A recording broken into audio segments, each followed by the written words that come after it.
Hola, ¿cómo están? Buenas noches. El famoso caso Polizzi o el caso Lencería parece ser una eterna caja de sorpresas. Hoy, durante la formalización, conocimos antecedentes por parte de la Fiscalía que a lo menos sorprenden. Según parece, la maquinaria que pretendió montar Polizzi y compañía creía actuar sobre seguro debido a supuestas conexiones al más alto nivel en el gobierno regional. Ahora solo queda seguir viendo cómo se destapa una de las aristas más vulgares del caso Fundaciones. Y en el caso Audios Factop, que tiene bastante de vulgar también, investigaciones periodísticas comienzan a dar cuenta del poderoso entramado tras la arista que dio el inicio a este gran escándalo, el de las facturas falsas. ¿Qué empresas y personas estarían detrás de ellas? Desde políticos hasta famosos estarían vinculados a esta historia. Así arrancamos. Tiempos violentos. Creo que aquí hay que llegar hasta los responsables, a los ideólogos de este verdadero fraude al fisco. ¿Quiénes idearon este mecanismo? Que en el caso de la región del Biobío, yo también creo que en otras regiones, simplemente era para financiar de manera ilegal la política y la creación de partidos regionales.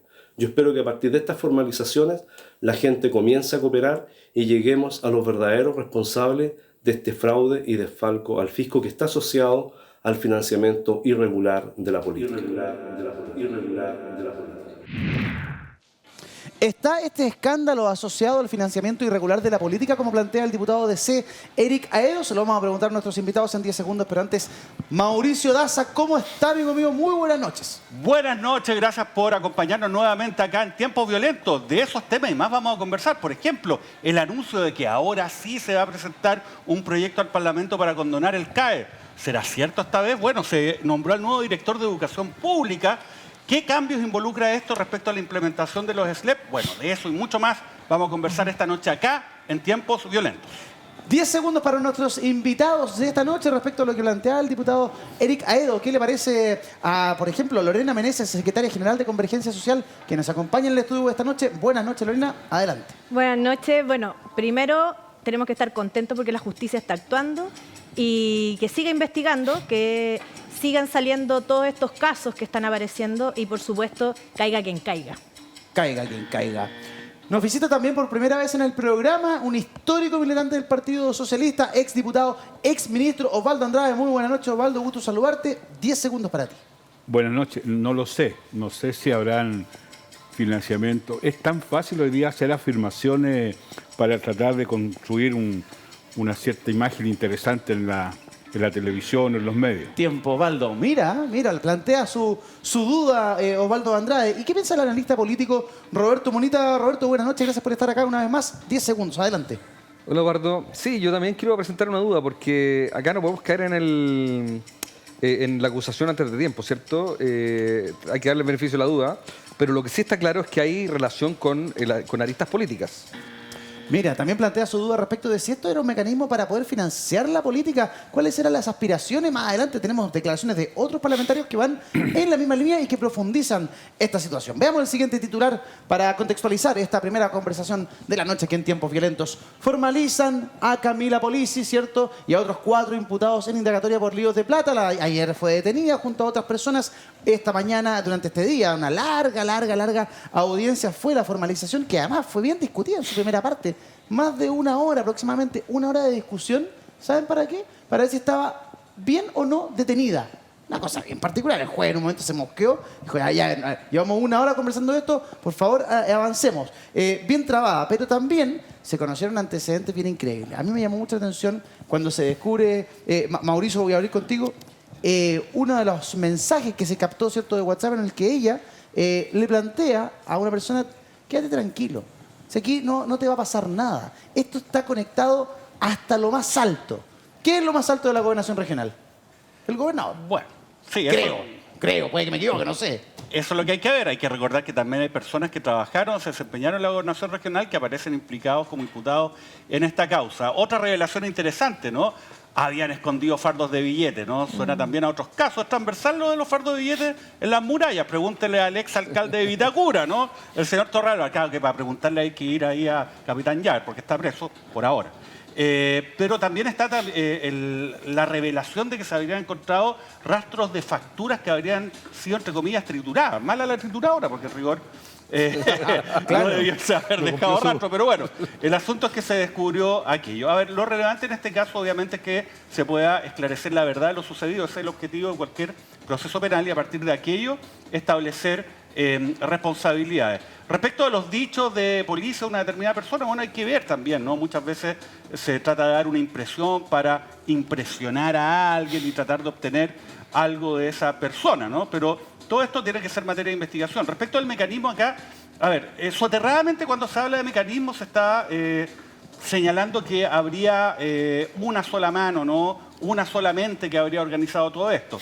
Y esto ya viene desde la época de las primeras revelaciones, ¿no? Acuérdense cuando se pidió la renuncia de Giorgio Jackson, también se señaló soterradamente, incluso se señaló en una carta, ¿no? De varios diputados de la UDI, una carta que muchos calificaron con justicia como calumniosa, decían, no, si esto está orquestado, digamos, ¿no? Claro. Por este dirigente bajo la tesis de decir, mire, ¿sabe qué? Acá finalmente, ¿no? Lo que se hizo fue tratar de organizar un mecanismo, ¿no? Para los objetos de poder extenderlo en el país y financiar la política.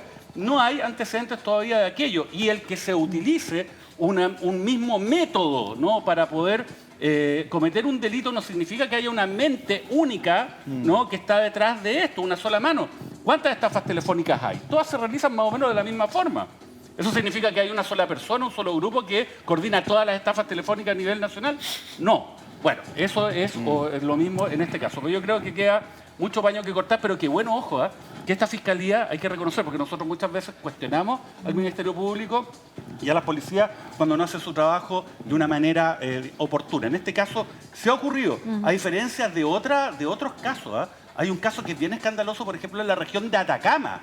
¿Se acuerdan? Una fundación, que era una fundación comprometida, si mal no me recuerdo, sí, que le habían entregado plata para repartir agua a ciertas poblaciones que están obviamente en una situación compleja y terminaron cobrándole 12.000 pesos por bidón a esas personas, además de recibir estos dineros.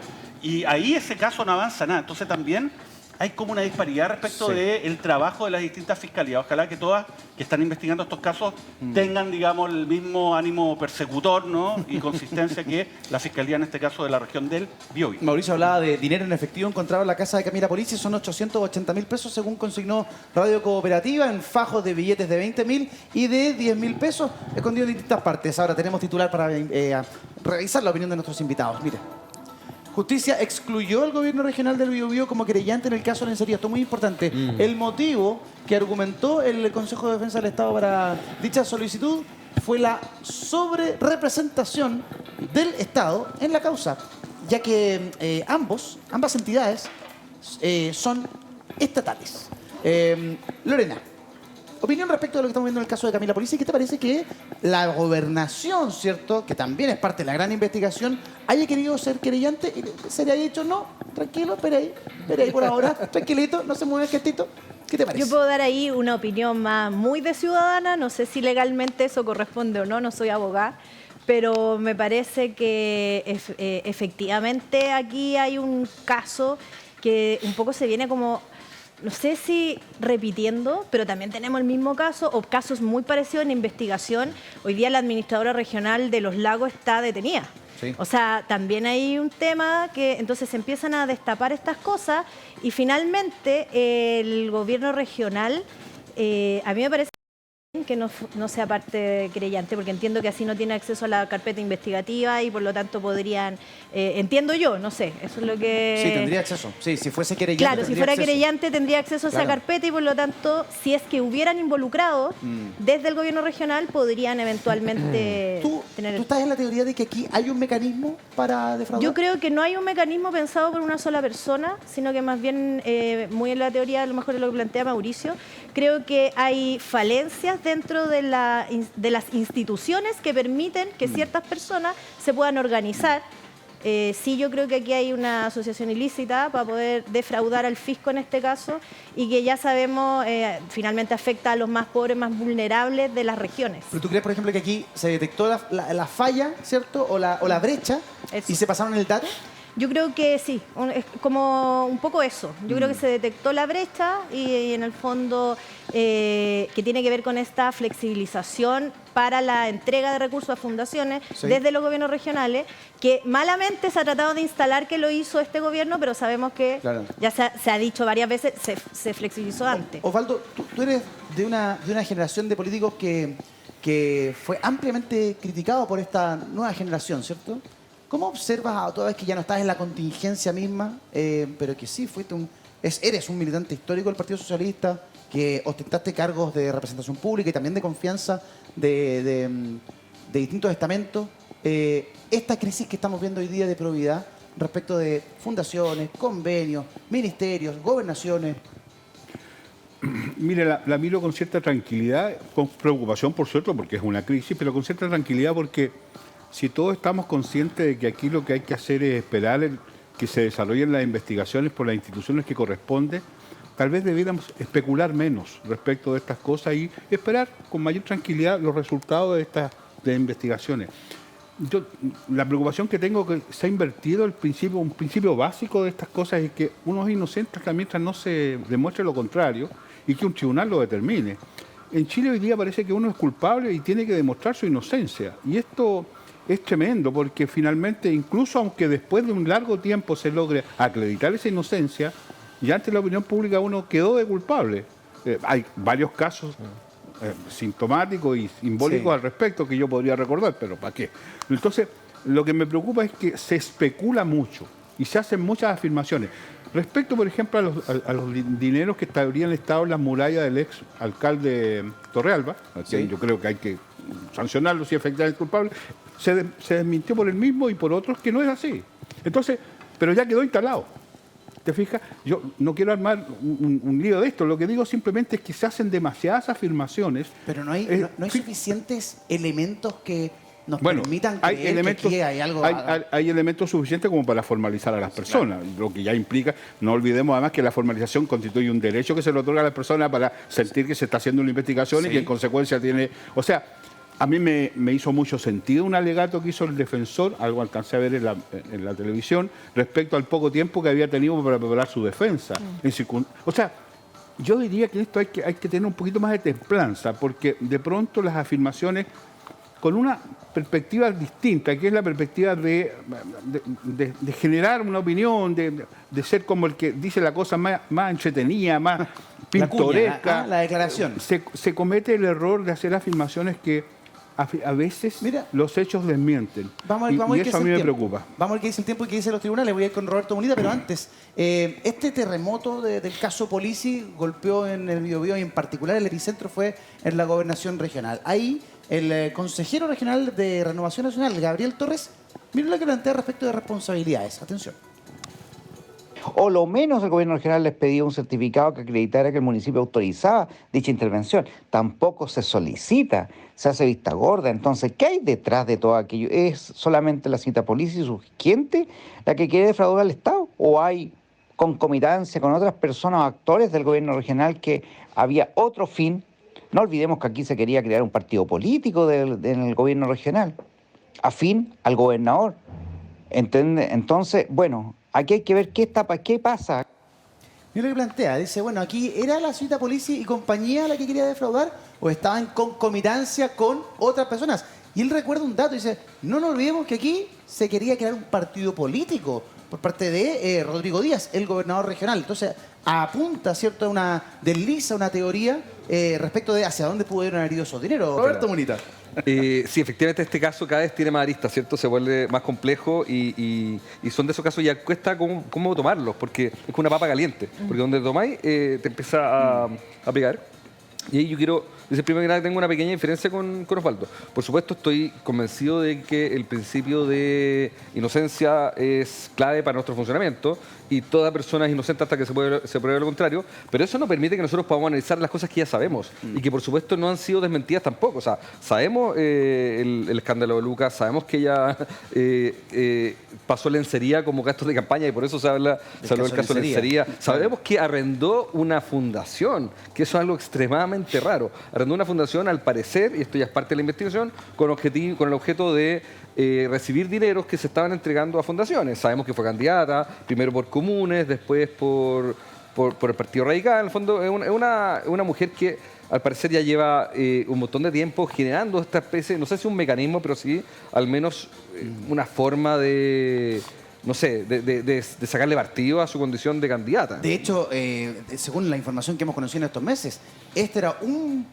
primera acción de la Ciudad Policía y compañía, porque luego venía un plan de expansión. Pero miren lo que incluyó otras regiones. Oye, y sobre eso, para terminar, y no solamente eso, sino que recién hablábamos que el CDE, el Consejo Defensor del Estado, excluyó a la gobernación regional como querellante, ¿cierto? ¿Cómo lo consideras eso? No, me parece una súper buena gestión, no solamente porque puede haber demasiado estado de querellante, sino que porque quizás el que se haga la gobernación también termina involucrado. Entonces no puede ser querellante de un caso que después puede terminar siendo o testigo o imputado. Claro. Quiero decir que la misma Camila Polisi también quiso ser querellante. Y la Corte de Apelaciones también la excluyó como querellante. También le dijo, tranquilidad. Entonces, obvio, ya estamos ante un caso que es bien complejo. Osvaldo Andrade quería replicar algo. Sí, no, yo me quería poner el ejemplo a propósito de lo que decía de la última intervención del video que se señaló cuando un consejero, parece que es. Sí, consejero regional. Señala que, bueno, y que otros funcionarios de la gobernación estarían implicados en esto. O habrían otros, pero no dice quién es. Bueno, yo, funcionario de la gobernación, ¿soy un eventual señalado por este caballero? Claro. O se refiere a lo que están detenidos. Lo que quiero retransmitir es esta idea de que se dicen tantas cosas que al final pareciera ser que todo queda en lo asado. Yo no me atrevo a señalar con qué cara era un funcionario de la gobernación, del nivel que sea hoy día en el Biobío, porque mire, parece que son todos unos truchos. Entonces yo creo que hay que tener mucho cuidado con estas cosas porque es tan fácil embadurnarle mugre a la gente y después nadie la limpia. Y a mí me preocupa que la gente quede limpia cuando es limpia. Si la señora Polisi hizo todas las cosas, bueno, el ministerio lo dirá. Mire, en este país hubo gente que fue condenada por traición a la patria y después de 20 años se demostró que no lo eran. 20 años tuvieron que esperar. Entonces, tengamos cuidado con estas cosas porque el daño que se hace es muy grande. Mire, en el caso particular de Polisi y los hermanos Polanco, se les imputan cargos por estafa, falsificación de documento oficial, usurpación de identidad y lavado de activos. En tanto a Martínez y Acuña, ¿cierto? Los exfuncionarios de la gobernación, fraude al fisco. El tiempo y la justicia determinarán si eso es así o no. Mauricio Daza. No, no es tan así, yo creo. ¿Por qué? ¿Qué cosa? Porque yo creo que no se distinguen planos que son distintos y se importan categorías sin tener en consideración de qué se tratan y en qué contexto ellas se aplican. La presunción de inocencia, sin duda, ¿no? Es una forma de asignar quién tiene que probar en un juicio. Y esa es la labor que tiene en un proceso. Pero eso no puede estar supeditado a lo que es el debate público. El debate público, ¿no? Y la forma como la ciudadanía evalúa a sus autoridades tiene que estar en una democracia en forma bajo un parámetro que sea mucho más exigente que los funcionarios públicos no sean condenados en una sentencia ejecutoriada por algún delito, ¿no? Es otro ámbito que es diverso. Y ahí tiene que ver con el debate público, que se resuelve finalmente en que la ciudadanía va a poder tener, digamos, una opinión acerca de si una persona ha cumplido o no, de una manera correcta, ¿no?, una función pública, aunque no haya cometido un delito, aun cuando sea absuelto de un delito, porque son planos completamente distintos. Entonces uno no puede decir, oiga, esperemos, digamos, que haya una sentencia ejecutoriada para poder referirnos a estos casos, para poder tener una opinión, ¿no?, fundada acerca de aquello y hacerla valer. El tema penal va por otro ámbito. El tema penal no solamente busca la verdad de un determinado hecho, ¿no? Hay otros factores que también van aplicándose en el proceso penal. ¿Han pensado que hay mucha prueba, por ejemplo, que da cuenta de una verdad pero va a ser excluida? Se habla de las grabaciones, ¿no? Esa prueba podría ser excluida en un juicio y podrían ser todos absueltos. Por ejemplo, en el caso que estamos hablando de Luis Hermosilla. Eso impide que tengamos un juicio crítico respecto de esa materia cuando hay una materia pública, un asunto de interés general de por medio? No, porque son planos distintos. Así que yo creo que sí tenemos el derecho y sí podemos razonablemente y debemos, en una democracia, hacernos cargo de todo lo que aquí ha ocurrido y hacer juicios, ¿no?, políticos o ciudadanos respecto a esa materia, con prescindencia de lo que haga o no la justicia. Ahora, obviamente, esos juicios que uno haga, ¿no?, van a tener que ser justificados y, bueno, tendrán mayor o menor peso según, ¿no?, la forma en que uno lo argumenta y la sustancia de los hechos que lo avalen, ¿no? Pero esa es otra cosa. Entonces yo diría que matizaría, digamos, estas opiniones donde se habla tan fácilmente de, a mi juicio, la presunción de inocencia, que es una institución jurídica que sobre todo se aplica en el ámbito penal y que tiene, digamos, un sentido muy específico, sin perjuicio que obviamente es una buena práctica en general, no echarle la culpa a alguien de algo, ¿no?, sin que haya algún antecedente que dé cuenta de aquí. Tenemos un titular, voy con Lorena, pero revisamos lo siguiente, atención. Lío de platas. ¿Cómo el fraude liderado por Camila Polisi complica al gobernador regional del Biobío? En medio de la indagación por parte del Ministerio Público de los convenios suscritos por el GORE y fundaciones, Rodrigo Díaz, que es ex demócrata cristiano, mantiene calidad de imputado, puesto que aún se pesquisa el grado de participación que tuvo en situaciones que, según establecieron persecutores, revisten características de delitos. Desde la gobernación, en todo caso, aseguran que él mantiene su agenda y que no tiene intervención en las irregularidades que se están investigando. Lorena. Sí, mira, siguiendo un poco en la línea de lo que plantea Mauricio, creo que sí hay que tener también responsabilidad en los dichos.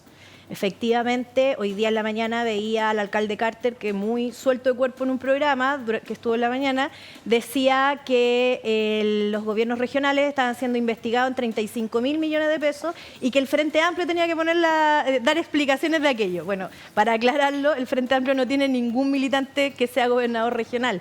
Entonces, ese tipo de evaluaciones que se hacen o se tiran así al voleo, también dañan la fe pública y dañan, en el fondo, lo que nos podemos dar como una opinión pública, si se quiere. Entonces, esta cosa de tratar de politizar todo o de tratar de manchar a un sector político porque no comparto ciertos ideales, yo creo que es peligroso, sobre todo cuando uno tiene una tribuna tan amplia como la tiene el alcalde Carter. ¿El factor electoral en el que estamos inmersos contamina la revisión, la observancia de este tipo de fenómenos, este tipo de investigaciones, Lorena? Yo creo que lo que contamina es a la opinión pública, más que a la investigación misma, digamos, claro, el proceso. Ahora, llevamos un periodo de elecciones electorales que sí, parece que es no como infinito. Sí. Claro, es como el día de la marmota y volvemos sobre campaña sobre campaña. Entonces, claro, evidentemente, cualquier frase, cualquier cuña puede ser utilizada para poder pegar un canillazo, como dicen los futbolistas, en la cancha. Sí, digamos. me quedo algo pendiente con Roberto. ¿Tú consideras que aquí hay un mecanismo establecido? ¿Crees que aquí se pasaron el dato de que estaba esta grieta en el sistema y que era fácil conseguir dinero a través de unas fundaciones? ¿O aquí hay alguien, un cerebro detrás, la teoría del gran hermano que está sobre esto manejando los desfalcos? Es más fácil pensar lo primero, es más fácil pensar que se fueron pasando el dato. Si hay un gran hermano, eso se verá con el tiempo. Pero al menos, o sea, la primera tesis no le quita responsabilidad en el fondo, claro, porque pasarse el dato y empezar y llegar, insisto, al punto de arrendar una fundación, aunque suene absurdo, eso es la demostración de que acá había algo que había que aprovechar y que había una ventana que no iba a estar abierta para siempre y que había que sacarle toda la plata que se pudiera, en el fondo. ¿Eso es lo que tiene que ver con falsificación? No, con usurpación de identidad. No, parece que eso tiene que ver con las firmas que se le hicieron a las personas que aparentemente habían participado en cursos. Falsificación de documento oficial. Perdón, y que el gobernador Díaz siga en el cargo, ¿qué opinión le merece a usted? ¿Por responsabilidad política? ¿Por, no sé, por estar la gobernación dentro de una investigación?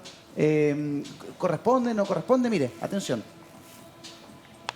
Imputado, testigo y querellante, el multiverso del gobernador Rodrigo Díaz en el caso Convenio. Claro, hay mucha gente que se pregunta cómo sigue en el cargo una persona que es imputado, testigo y además pues querellante. Habría que llevarle una clase de derecho procesal penal, ¿no? Para decirle, mira, acá les quiero presentar a un fenómeno, imputado, querellante, ¿no? Fantástico. Bueno, obviamente muy bien lo que hizo me parece muy bien el Consejo de Defensa del Estado, además, porque habitualmente esto es una petición de las defensas ¿ah? Siempre se habla, cuando hay juicios tributarios, por ejemplo, se habla el monstruo de 3 cabezas. ¿Ah? El Estado, el monstruo de 3 cabezas, el Consejo de Defensa del Estado, el Servicio de Impuestos Internos y el Ministerio Público, que también es Estado, ¿no? Ojo. Bueno, pero es llamativo que no sé si lo hayan pedido las defensas, pero lo hizo el Consejo de Defensa del Estado resguardando su rol, pero además, a partir de la expectativa, yo creo que el Consejo no lo habría solicitado si hubiera tenido la expectativa de que ellos iban a hacer una colaboración en la persecución penal, ¿no? Pero obviamente la gobernación, metida como querellante, era sospechoso y era quizás un fraude de etiqueta, ¿no? Que en el fondo el gobernador está siendo investigado y lo más probable es que en algún momento sea requerido también en calidad de imputado para prestar declaración y si hay antecedentes podría avanzar el proceso a su respecto.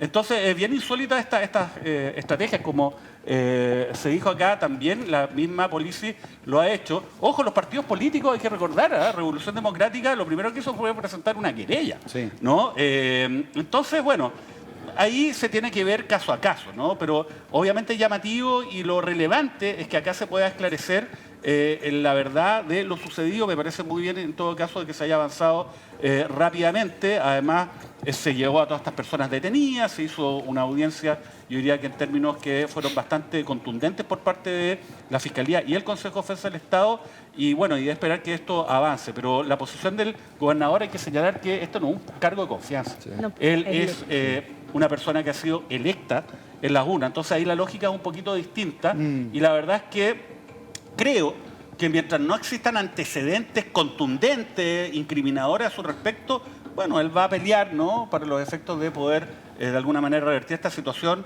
y asentarse bien en el cargo. Sí, no se descarta que los próximos días haya más detención en este caso que lleva la fiscal María José Aguayo, Roberto. Sí, quería complementar lo que está diciendo Mauricio. Quiero decir 2 cosas sobre el gobernador. Primero, me llama la atención el auge y la caída que ha tenido este gobernador, porque al principio de su gestión fue muy valorado por todos. Fue de los gobernadores que más se destacó. Tuvo una buena participación con los incendios forestales. También con el tema de solicitar que el Biobío, que la región del Biobío fuera parte de la zona de estado de excepción constitucional. Y insisto, había tenido un rol muy destacado como figura ciudadana, como figura lejos del partido, y ahora lamentablemente está de capa caída. Y complementando lo que dice Mauricio, efectivamente el cargo de gobernador es un cargo de elección popular, y por lo tanto una forma de sacarlo sería con una acusación constitucional, tal como ministro de Estado, tal como... pero no es tan simple, porque en la Constitución actual no están las causales para perseguirlo. Está involucrado, está mencionado como una de las figuras que puede ser perseguible a través de una acusación constitucional, pero no se sabe por qué. De hecho, ¿están los mecanismos para hacerlo? No, está el mecanismo, está el procedimiento, pero la causal no está. Muy bien.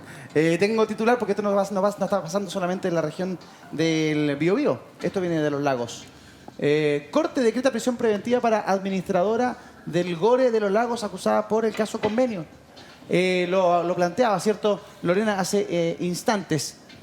El cambio de cautelar se materializó tras una apelación de la Fiscalía, donde la Corte de Puerto Montt estableció que la prisión preventiva es necesaria para satisfacer los fines de la investigación. Viviana Godoy, ¿cierto?, es la funcionaria que se encuentra detenida a partir de este caso, lo que nos traía justamente Lorena. Oye, en esta historia, bueno, uno ve que podríamos hacer un mapeo, ¿cierto?, nacional. Tengo un matiz. Ir región por región y podríamos ir haciendo la actualización de qué es lo que está pasando. ¿Cuál es el matiz de Osvaldo? Yo entiendo que el principio de inocencia es una institución jurídica, pero no nació de los juristas, nace del sentido común. Y de pronto se nos olvida que las instituciones jurídicas tienen un respaldo en la sociedad. Tal vez por los años tengo una formación un poquito más estricta en este plano, digamos, y por eso yo no niego que esto es parte del debate, de hecho estamos en eso, ¿no? Claro. Yo soy parte de este debate y tengo opinión y conozco a la gente, además, felizmente. Pero lo que llamo es a la prudencia. ¿Sabe por qué?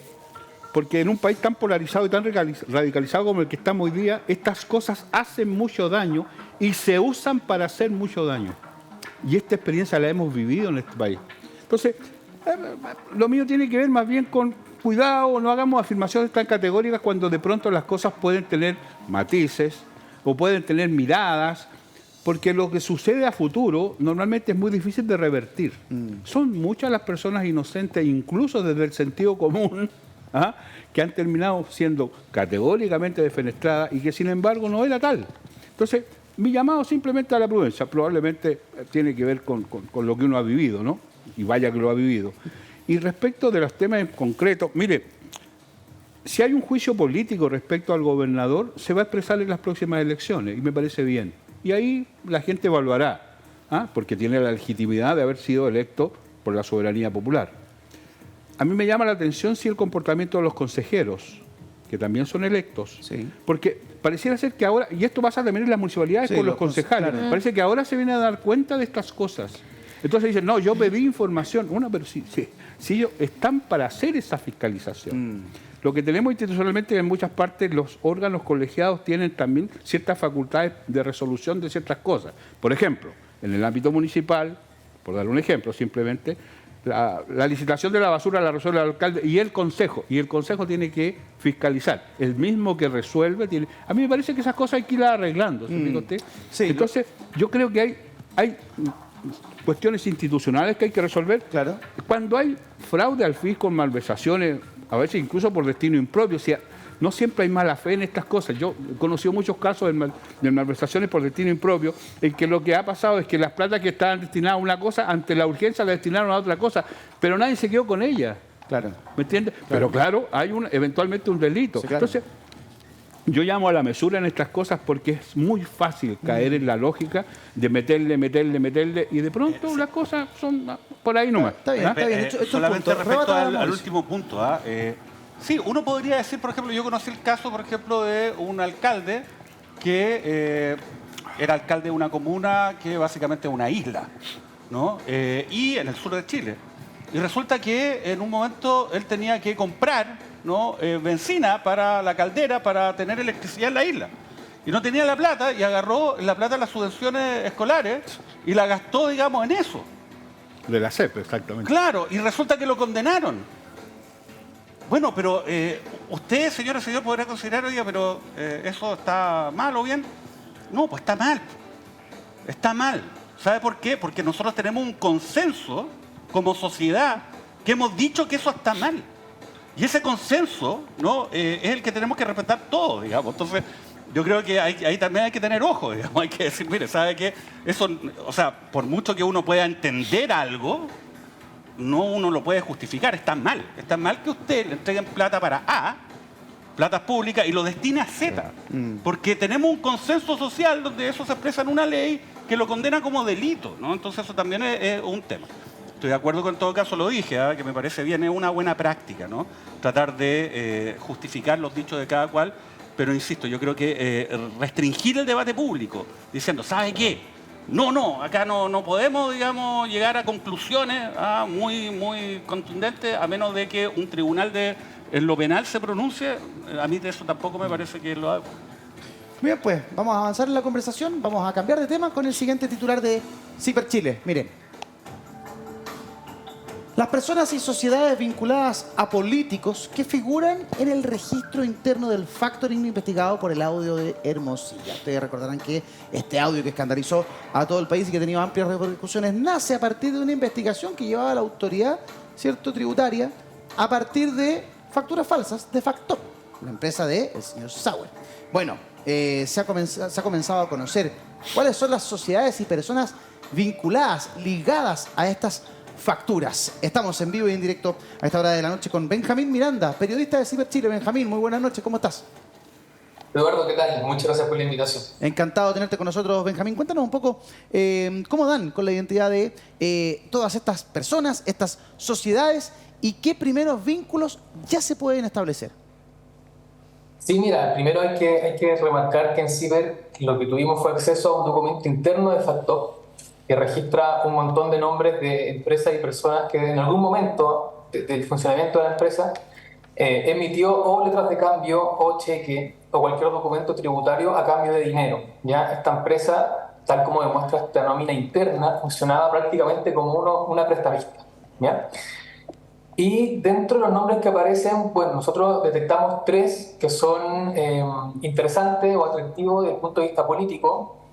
uno tiene que ver directamente con la exdiputada Andrea Molina, quien figura en esta nómina con documentos que en su conjunto suman 7.539 millones de pesos, que es la cifra más alta de la que logramos 7.539 millones de pesos. identificar. ¿Ya? Sí.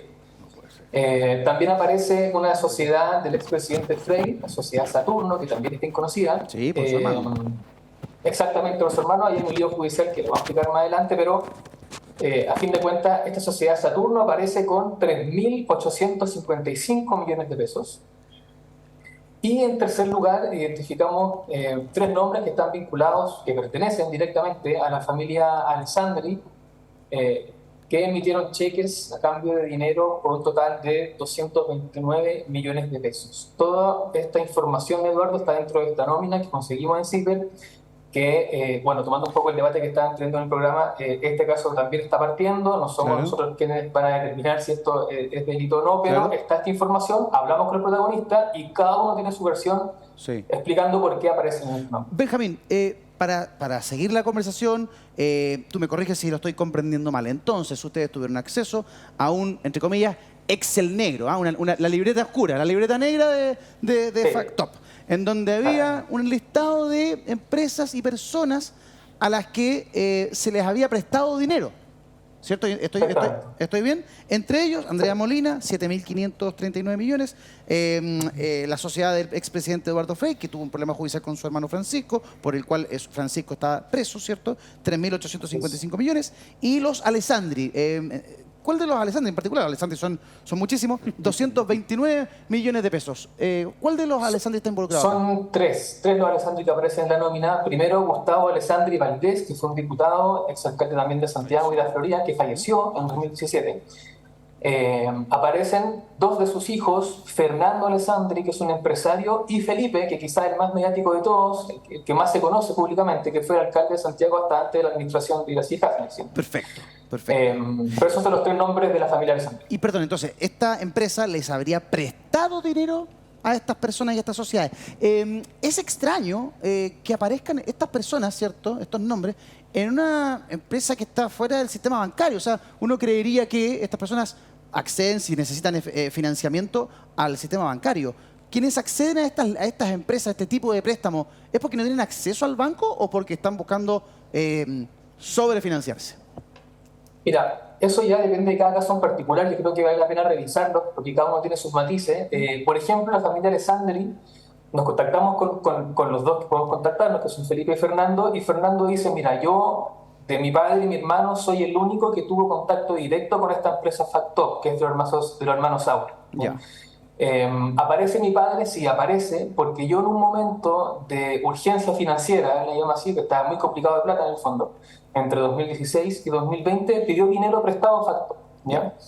Y él dice, bueno, el préstamo funcionaba a cambio de cheque, y si bien tenía una tasa de intereses mucho más alta que la de los bancos, a mí nadie me pasaba plata. Entonces yo no tenía otra opción que acudir a esta empresa prestamista y pedirle dinero. Ya.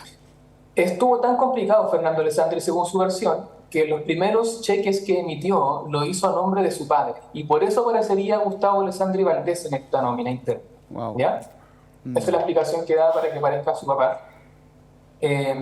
Y bueno, contactamos también a Felipe Alessandri, el exalcalde de Santiago, y él nos dice que no conoce de ninguna parte ni al hermano Sauer, ni a la empresa Factop, ni a cualquier otra compañía de la familia Sauer, que nunca ha tenido contactos con ellos y desconoce absolutamente por qué aparecería su nombre dentro de esta. En el caso de Andrea Molina, Benjamín, ¿qué respuesta obtuvieron? Sí, pero dejo de terminar con Felipe porque es importante ese punto, porque él dice, yo no tengo contacto con nadie, no sé por qué aparezco. Y Fernando Alessandri, la versión que entrega es que su hermano aparecería por un error de digitación, en que confundieron el nombre Fernando con Felipe, ¿ya? Lo cierto es que en esta nómina interna el nombre de Felipe aparece solamente una vez, asignado a un cheque de otra persona, de un tercero, de otro cliente, que Fernando Alessandri acercó a la empresa, y aparece solamente al lado de esta otra persona, no en la casilla de deudores, sino como un contacto, ¿ya? Pero la versión es que él estaría, digamos, de manera errónea incluida dentro de esta lista. Okay. Eso con los Alessandri. Eso con Alessandri. ¿Y con Andrea Molina? Sí. Andrea Molina, bueno, sin duda que es la cifra más alta, la más llamativa, son 7.500 millones de pesos, un poco más. Acá hay que tener en cuenta que ya se había conocido un poco de esta historia cuando Facto quiere reorganizarse y repactar sus deudas, ¿cierto? Sí. Para evitar la quiebra. Se revela en tribunales que Andrea Molina le debía dinero a Facto, pero nunca por esta cantidad, nunca por 7.500 millones de pesos. En ese momento fue el diario La Tercera la que publicó las cifras y Andrea Molina en ese momento dijo que ella en un momento pidió crédito, Ya. pero que por ningún motivo superaba los 100 millones de pesos. Claro, ¿Ya? ella hablaba como de 90 millones. Claro, después el abogado Andrés Bustos precisa y dice, mira, no fueron más de 90. Entonces, ¿por qué en esta nómina interna aparecen con más de 7.500 millones de pesos? Bueno, la explicación que nos dan desde su entorno, porque la ex diputada no quiso conversar con nosotros, Ya. es que ella no pudo pagar el crédito en un momento y empezó a extender cheques en blanco que fueron llenados, digamos, arbitrariamente por parte de la empresa. Ya. Y eso se había repetido cerca de 20 veces. O sea, hubo 20 cheques en blanco que Andrea Molina pasó a Facto porque en el momento no pudo pagar su deuda inicial. Y se estima, se cree, digamos, no tenemos cómo comprobar lo contrario tampoco, que de allí se originaría esta grandísima deuda de más de 7.500 millones de pesos. Claro. Al igual que el caso de los Frey, están evaluando, en virtud de esta diferencia de sus cuentas, tomar acciones legales para esclarecer de dónde viene esta deuda. Benjamín, ¿de alguna manera logra esta historia, este caso, abrir una caja de Pandora respecto de partidos políticos, por ejemplo? Bueno, yo creo que son antecedentes que la Fiscalía tendrá que investigar en profundidad. Hay datos que son relevantes, por ejemplo, en esa época Andrea Molina aún era diputada y estaba en plena carrera por ser senadora. Es un contexto político importante que en ningún caso explica lo que está pasando en la cuenta de Facto, pero que hay que tener en cuenta el momento de investigar esto en profundidad. Si es que, por ejemplo, el Ministerio Público va a solicitar el levantamiento de cuentas, etcétera, no tengo idea. Pero son datos de contexto que de alguna forma le dan otros matices a esta historia. Sin duda, sin lugar a dudas. Seguiremos muy atentos, por supuesto, a todas las entregas informativas de CIPER Chile. Los invitamos a hacerse socios de CIPER Chile en su página. Es periodismo independiente que no acepta financiamiento de empresas a través de publicidad, así que es muy importante apoyarlo, Benjamín. Así es, hacer un llamado solamente a quienes nos están viendo, que quienes quieren participar y colaborar con el periodismo de investigación independiente puede hacerse socio en ciperchile.cl/socios. Más del 70% de nuestro financiamiento proviene de estos aportes voluntarios, así que es muy importante que esa comunidad siga creciendo, Eduardo. Gracias, Benjamín, que esté muy bien. Buenas noches. Gracias a usted. Esta maquinita no solamente era una maquinita de facturas falsas, sino también prestamistas. También se dedican a prestar dinero a tasas muy por sobre la banca, lo que legalmente es usura, ¿no? Así es. Así Bueno, es. depende cuál es el porcentaje. Depende del porcentaje. Claro. No, Lorena. pero en cualquier caso es una actividad que no puede desarrollar cualquier entidad. Tiene que ser una sociedad anónima, de giro exclusivo y estar sometido al control, en este caso, de la Comisión para el Mercado Financiero. Perfecto. Lorena, ¿qué le parece estos antecedentes y qué le parecen los nombres que aparecen en este Excel negro? Dos cosas. Uno, cuando leí el reportaje de CIPER, lo primero que vino a mi cabeza fue esto es un financiamiento ilegal, un financista que en el fondo a través de cheques que se entregaban les cobraba intereses superiores a la banca porque aquí cuando uno piensa que las personas que accedieron es porque no tuvieran acceso a la banca, en verdad porque por esos montos probablemente ya no tenían acceso a las bancas. Estamos hablando de 7.500 millones de Andrea Molina, Claro. que en el fondo me da la impresión de que es el interés más alto de un crédito de 90 millones.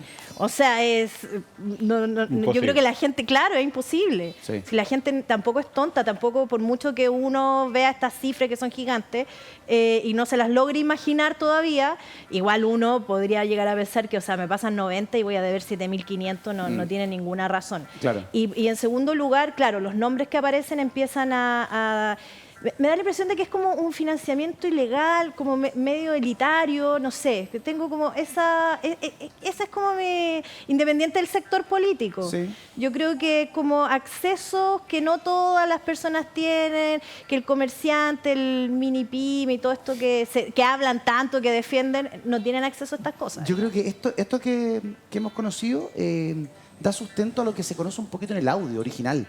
Cuando ellos están muy preocupados de que esto empiece a ser escarbado por la autoridad. Están muy preocupados, dicen, esto era una docena, ahora 300, van a llegar a 1.000 y esto puede ser un caso penta, o sea, a ese nivel. Entonces cuando mezclan financiamiento con política, uno dice, bueno, vamos a ver qué más trae, qué que más cola, ¿cierto?, trae esta historia. ¿Qué plantea la diputada Karen Medina, del Partido de la Gente? Escuchemos.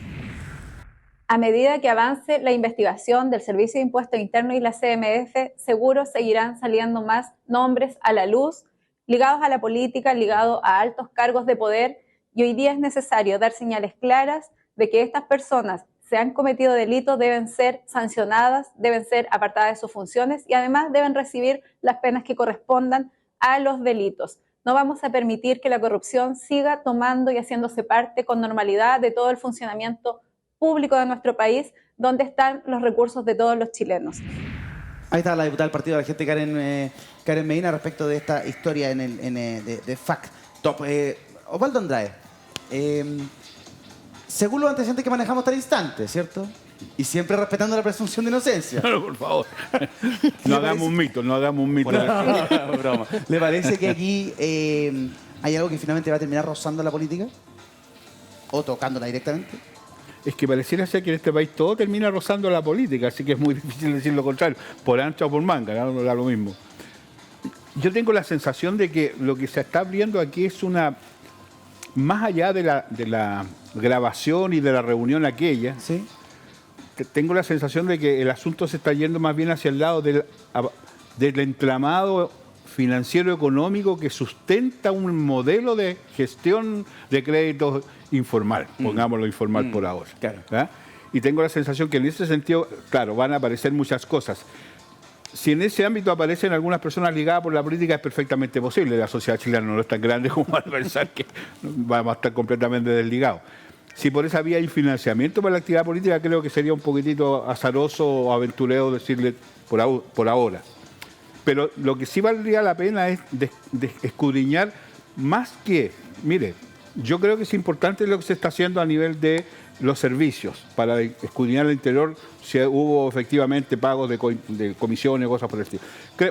A la comisión de la Cámara, por mi experiencia, no le asigno tanta relevancia, para serle sincero, porque finalmente trata de, por la vía de investigar la actuación de órganos públicos, tratar de encontrar elementos en el mundo privado, y ya eso es un poquitito azaroso.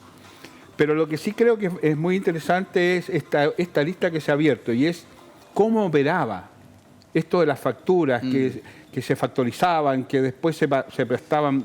O sea, hay ahí un sistema, tal vez ahí sí hay una idea más de un formato de actuación que vislumbro que pudiera ser más extendido que esta sola situación. Sí, estaban como para la Vuelta Ciclista de Chile, la cantidad de bicicletas que hacían, porque no solamente prestaban plata, sino que además lo hacían luego de haber obtenido financiamiento con facturas falsas. Entonces era como una sobre otra, y eso no se podía caer en ningún momento. Entonces era bien particular. Tenemos titular de cooperativa, caso FactTop. Servicio de Impuesto Interno se creyó por facilitación de facturas falsas por casi 13.000 millones de pesos, la información que conocimos el día de hoy. La acción legal fue presentada justamente durante el día de hoy contra los Sauer, ¿cierto? Los hermanos, y también el papá. El padre, ¿cierto? Hablan del padre, de David, de Ariel y de Alberto. Ahí están los tres. Roberto Monita, esta acción del Servicio de Impuesto Interno va en el sentido correcto. Me imagino que sí. Ahora, uno revisa la cifra y no sé si 13.000 millones de pesos es mucho o es poco. ¿Cómo lo ve usted? Bueno, nunca va a ser poco, es bastante. No sabemos si es todo, no sabemos si es suficiente, pero poco no es.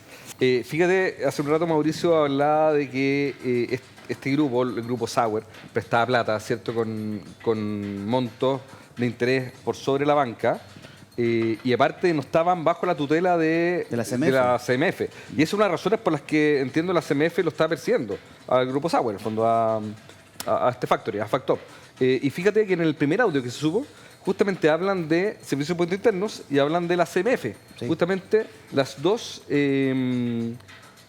oficinas, digamos, los dos instituciones del Estado que debieran tener sus ojos puestos ahí y que al parecer hicieron mangancha. Y de hecho, los días siguientes a la divulgación del audio se supo que había gente que la habían despedido, etc. Entonces me parece bien que hoy día el Servicio de Impuestos Internos esté dando esta señal, me parece importante, pero quiero también muy brevemente irme a la parte más política, no tanto administrativa o del Estado, en el fondo. Porque acá yo creo que sí hay ligación con la política. Yo creo que eso es innegable. De hecho, el primer audio se mencionan algunos políticos que están involucrados ya entre los roots, digamos, de los 12 o 44 primeros roots. Se menciona a Ezequiel Silva, ex diputado de C, que a la vez es socio del marido de Leonarda. Sí. Y también se menciona al ex ministro Izaguirre. Claro, ella dice que Izaguirre es socio de la empresa en la que trabaja, en la que tiene el marido. Entiendo que Izaguirre fue Izaguirre lo niega. Preguntado y él dice, no, jamás he sido parte de esa sociedad. Tenemos declaración de impuestos internos. Miren lo que plantean, atención. Empresas todas relacionadas con Daniel Sauer, su hermano, su padre, etcétera, que dentro del contexto del negocio del factoring emitían documentos tributarios falsos a través de las empresas ya indicadas y en ese contexto con una finalidad de financiamiento, de obtener financiamiento, emitían estos documentos cometiendo a la vez delitos tributarios, que es lo que ahora estamos poniendo en conocimiento del Ministerio Público para desarrollar la investigación. Muy bien, ahí estaba Marcelo Freyhofer, ¿cierto? Subdirector jurídico del Servicio de Impuestos Internos, explicando esta acción judicial. Quiero la visión de Mauricio, le parece que está en el sentido correcto lo que está haciendo el servicio. ¿Qué te pareció el actuar del servicio desde que estalla el escándalo? Con la salida del jefe de grandes contribuyentes y de otros funcionarios. ¿Está bien? ¿Es suficiente? ¿Cómo lo observa Mauricio? Bueno, un avance comparado con lo que ocurrió en el caso del financiamiento ilegal de la política, cuando se extendió, cuando se descubrió de que estaba metido SQM, que había entregado dinero a todos los partidos políticos. Ahí el ánimo persecutor del servicio desapareció, fue cambiado el señor Llorrat de su cargo, el ex subdirector jurídico, el señor Cristian Vargas, fue sacado también, y colocaron a personas que decían, ¿sabe qué? Nosotros no estamos para presentar querella. No, nosotros estamos para cobrar. Esa era la doctrina nueva. En un tema de impunidad que se estableció transversalmente, porque recordemos que el señor Barraza fue nombrado en el gobierno de Michelle Bachelet y fue ratificado en el gobierno de Sebastián Piñera. No obstante, los dos gobiernos tenían políticas tributarias completamente distintas. Bueno, como sea, me parece bien que el señor Frigolet esté realizando aquello que es necesario, imprescindible en nuestra legislación. Sin querella al Servicio de Impuestos Internos en contra de determinada persona, no se pueden investigar los delitos tributarios. Así que me parece un avance. Estamos hablando de 13.000 millones, que es una suma que para el común de nosotros, ¿no? Es una suma muy importante. Sideral, claro. Pues la verdad que son como 13 millones de dólares, no mucha plata si es que se considera que solamente los dineros que ellos habrían captado fraudulentamente se calcula que son 45 millones de dólares. Y en el fondo lo que hacían con estas facturas, ¿no? Era básicamente aparentar de que ellos tenían un muy buen negocio. Entonces ellos llegaban y decían, mire, ¿sabe qué? Nosotros somos una compañía de factoring, tenemos todas estas facturas. Y la factura a nosotros nos da una utilidad súper buena. Entonces yo les propongo a ustedes que inviertan con nosotros. ¿Para qué? Para que podamos seguir comprando facturas y seguir utilizando y ganando plata con este negocio. Entonces le prometían a la gente el 1% de utilidad garantizada al mes, más la posibilidad de retirarlo en cualquier momento. De esa forma ellos captaban dinero. Ojo, que hay un detalle muy interesante. Como las facturas tienen un vencimiento para su cobro, por ejemplo 120 días, entonces para que no se cayera la bicicleta, lo que hacían, o el esquema, era modificar, o sea, cambiar la factura, anular la factura y cambiarla por otra nueva. Porque eran empresas de ellos mismos los que emitían la factura o personas cercanas con las que se conseguían. Entonces con eso mantenían la bicicleta y básicamente le mentían, engañaban a la gente para obtener recursos verdaderos. Y esa plata verdadera la utilizaban para varias cosas. Una de ellas para prestar plata. Y dentro de ese préstamo de plata aparecen todas estas personas. Hay que indagar bien, ¿no? Básicamente respecto de, uno, ¿quiénes habrían emitido las facturas falsas? Porque las facturas falsas sí son constitutivos de delito, ¿no? Un avance que tuvimos durante el largo debate, yo fui parte en esas causas querellantes, en Corpesca, Penta, SQM, era establecer si es que el solo hecho de que usted emita una factura por un servicio que nunca se prestó es un delito. Y se estableció que sí es un delito. Entonces, en ese contexto, por lo menos ahí tenemos una investigación. Y lo otro, la situación de las personas a quienes se les pasó plata. Ojo, puede ser muy llamativo, ¿no? Y ver que la necesidad muchas veces tiene cara de hereje y que todas las personas de repente cuando necesitan plata van a cualquier lugar, digamos, ¿no? Claro. Pero ellos podrían ser víctimas, ¿no? de estos delitos. Entonces, bueno, hay que ver bien cómo ha funcionado todo este entramado, esta estructura fraudulenta, ¿no? De obtener recursos finalmente para hacer un negocio manifiestamente ilegal y revisar como se dijo acá, cuáles son los mecanismos de control de nuestra institucionalidad que Mira. no permitió descubrir quizás a tiempo esto y tratar de ponerle término. Es que ahí quería apuntar, Mauricio, qué buen pase. ¿Tú crees, Roberto Molina, que hoy día la institucionalidad chilena, a través de la CMF, a través de la tesorería, a través de impuestos internos, tiene cómo saber si es que esto que hacía Factop, que está investigando la justicia, se replica en otros grupos económicos? Porque Yo creo que esto, no. yo quiero saber si Sí. esto es la punta del aire, si es que es una isla, un lunar, o esto es masificado en cierto ámbito. Yo creo que hoy día la institucionalidad no te puede dar una respuesta categórica de que no se está replicando en otras partes. Y esto yo lo he visto porque en las últimas semanas, en los últimos días, digamos, han ido personajes importantes de Servicios de Impuestos Internos y de la CMF a la Cámara y al Senado, a las comisiones de Hacienda, también se va a armar una comisión investigadora, justamente a contar, a explicar bien este asunto. Y los senadores y los diputados le han hecho preguntas difíciles, y las respuestas no han sido las mejores. Yo sé que ya han puesto parches, han echado gente, etcétera, pero yo creo que del día cero, que fue cuando ¿Conocimos el audio? cuando estalló el audio, hasta el día de hoy, no han hecho los cambios, o sea, se van a demorar harto tiempo en entender bien la lógica y poder ponerle un disco pare. ¿Habrá cómo saber cuánto impuesto Chile ha dejado de recaudar por este tipo de maniobra? Porque claro, en tiempo en que se discute, el gobierno quiere sacar adelante un pacto fiscal, hacer reformas, por otro lado la oposición freno de mano, dice ninguna posibilidad. La economía además que está golpeadísima, ahí necesita poder recaudar de alguna manera. Aquí, ¿cuánto dinero se estará perdiendo? O sea, el daño es gigantesco porque empantar la discusión a algo que es súper dañino para todos, Lorena. Sí, no, y además que yo creo que hay un tema también de modernización del Estado, porque efectivamente yo creo que este tipo de casos estallan porque es tanto lo que hacen, es tan grande la máquina que empiezan a mover, que en definitiva saltan. Es como que saltaran alertas. Claro. Esa es la sensación.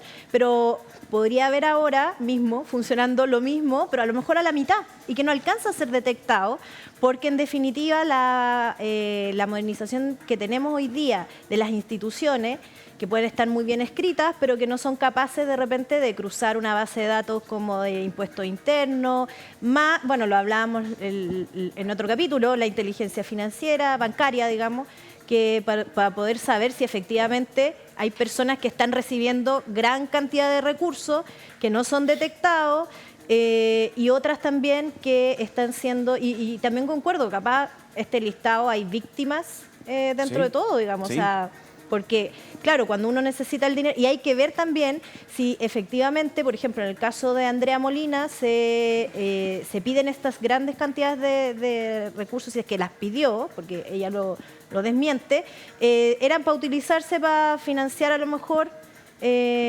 campañas políticas que no necesariamente son ilegales en su financiamiento, porque también eso está regulado. Claro. Entonces también las personas naturales pueden poner plata para sus propias campañas. Entonces tampoco como que hay que manchar como todo el sistema, creo Sí, yo. Yo creo sí. que ahí hay que ser cuidadoso también.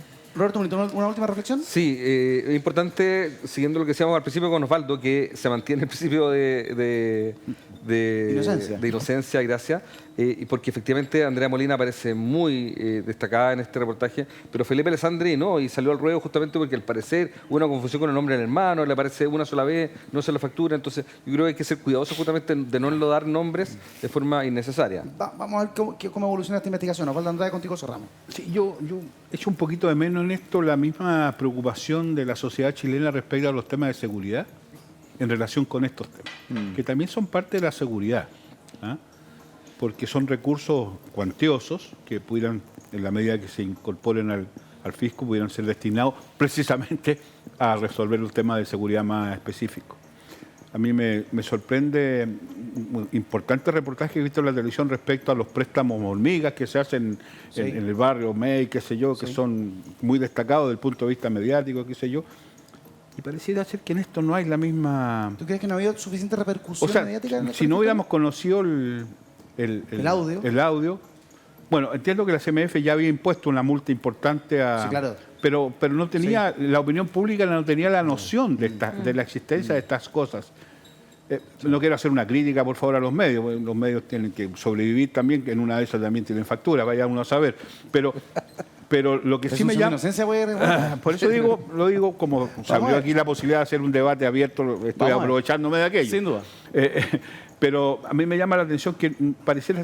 Y el problema en este ámbito en particular, que es gente que tiene un nivel de técnico, profesional de otra envergadura, y en consecuencia son delitos que mutan con mucha facilidad y se hacen cada vez más sofisticados porque enfrentan finalmente una institucionalidad que siempre será insuficiente. Sí. Entonces, tal vez debiéramos tener ahí un mayor equilibrio. Sí, atendible el punto totalmente. Gracias. Vamos a revisar, martillazo, soy juez. Vamos a revisar un titular, mira. Esto es lo que plantea la abogada de Leonarda Villalobos. Cuando estás siendo vulnerada o perjudicada de alguna manera, tú y tu círculo cercano toman recuerdos.